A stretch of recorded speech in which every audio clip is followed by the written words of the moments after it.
What are the best psychological mind tricks you know? Telling myself, I'll just do something light when I don't feel like exercising. It gets me started, and then I usually do a pretty good workout anyway.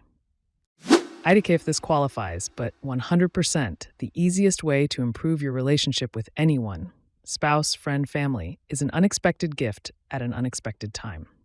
My boss at a retail store taught me this one on how to deal with customers when they won't stop talking to you because they have nothing else to do with their day.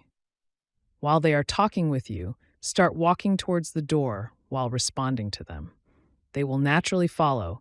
You open the door for them while still talking to them, and they will walk through. You follow. Now you are both outside the store and you say, "Okay, well, have a great day," and walk back inside. Always bring inept management two options, the one you want them to choose and another that's obviously not a good idea. It can't be too obvious, though. When walking in crowded areas and an oncoming wall of humans are consuming the entire sidewalk, just stop. Completely stop. They will move around you, clearing the path. It feels like Moses parting the sea. If you want to make someone uncomfortable because they're a jerk, talk to them and don't look them in the eye. Look at their forehead. It slowly undermines their self-confidence, and they're so busy trying to figure out what you're doing that they forget to be an ass to you. When you can't choose between two things, do the coin 50-50, but don't look at the result. Pick the thing that you wish would have won. It works every time, at least for me. I have 3 that I use all the time. 1, when I screw up, I tell myself, well, I was always going to make that mistake because I didn't know any better. Thank goodness that I do now. What lesson can I take away from this? It sounds super cheesy, but it has become almost reflexive. 2nd, similarly, when I feel something very strong and uncomfortable, I try to get curious about it. One of my friends who is a fitness nut once described a metaphor for it. When doing Pilates, she often comes across a particular part of the range of motion in the exercise that is really difficult all of a sudden. That's a weak point being discovered in the moment, a place that can use some work. Emotions are like that too. When something hurts all of a sudden, there's something to look at, explore, and work on. This lessens the punch for me, and it takes me out of the flooded state where I just want to blame. 3rd, lastly, I remember that my emotions and my immediate thoughts are not under my control. That sounds like it could be self-indulgent or dangerous, but the second part is that my actions are. There is no need to feel guilty about a thought that crosses my mind. It's what I do with it that dictates what kind of person I am. Edit, reading the thread, I see that this is mostly about influencing other people. Oh well, I have never had much luck with that, haha. When doing one-on-ones with people, especially when you want to get to the bottom of something, say nothing. Ask an initial question. Let them talk. Say nothing in reply or something small that they can't change the tangent of the conversation. Most people become uncomfortable and will fill the silence by talking more. You gain a lot more from this that you would in some instances than by asking probing questions. Doesn't work on extreme introverts, though. They don't mind the silence. I love subtly making my coworkers like each other, with very, very small manipulations. Nobody questions, like telling them something they did good or what is great about them, and adding, X thinks that too. Doing the same thing with Y, telling them X said so. I know it sounds terrible, but I love it when they start to really act nicer to each other and becoming friendly over the time. You have to be very patient and don't rush it. Keep it very casual and simple, just to leave a positive impression they get of each other. At one point, it stops being a lie because they really say nice things about each other. Get someone to say yes to something small, and it significantly increases the odds they'll say yes to something bigger. Get someone to fulfill small favors for you, and you'll increase chances significantly that they'll think favorably about you. Stop talking.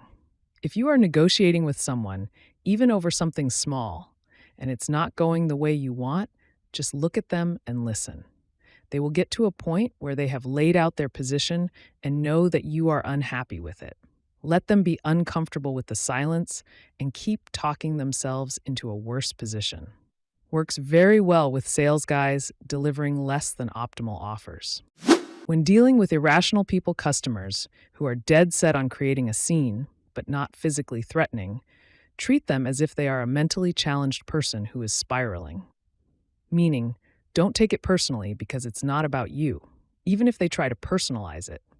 Try to figure out their actual issue and try to help solve it within reason, or set their expectations if their demand is way beyond reasonableness. Don't return fire. By matching their tone and aggression, keep calm and focused on the actual issues, not any outlandish behaviors.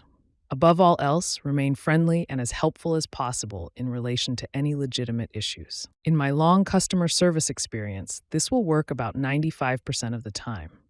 Your calm equanimity and helpfulness in the face of their tirade will remove the feedback loop they want to create to stoke the confrontation, pop their temporary insanity bubble, and leave them quiet or at least impotent when they realize you're not going to play their game. For the 5% who are unmanageable, you just have to ignore their caterwauling. Address any issues you can, thank them, and send them on their way. If they continue to engage, you'll need to bring in reinforcements. Managers, coworkers, security if needed, and do your best. I once read a suggestion about customer kung fu that I love. Basically, if someone calls you upset about something, if you downplay it, they aren't going to feel heard and will escalate their upset. But if you overplay it, oh no, your cable was out for 2 hours. How frustrating. I am so sorry you went through that. They are more likely to feel heard and respond reasonably, possibly even coming down from their initial anger to, well, it wasn't really that big a deal. People really just want to feel like you're appreciating the difficulty they had. If you want someone to like you, ask them for a small, inconsequential favor. Most people will agree to a small thing, and unknowingly, by helping you with something, they are investing a bit of interest in you and are thus more likely to look favorably upon you in the future. It can be something as easy as asking them directly to pass the salt. If you are in a highly engaged social situation and would like to leave soon, yawn. The fastest way to find the right answer to a question is to state an incorrect answer. You can poke the back of someone's neck with 2 pens at the same time, and it will feel like a single pen poking them because there is only one nerve that carries sensations from this area. If you are in school and have to do a presentation but think that yours is underwhelming, volunteer to go first.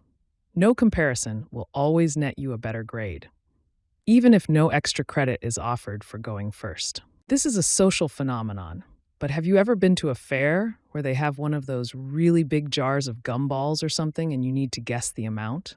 It turns out individuals fare unpredictably at this task, but you are unlikely to find a guess that's too close. But if you add up all of the guessed amounts and divide by the number of guesses, you will find that you get a number that is very, very close to the actual amount. The more participants, the closer the average is to correct. Group thinking is powerful. If you've ever seen one of those moons that just looks really big as it's rising, setting on the horizon, it's an optical illusion our brains play on us somehow. If you were to stand on your head, the moon would appear normal. In best of 3 rock, paper, scissors, the best strategy is to play the same thing all 3 times.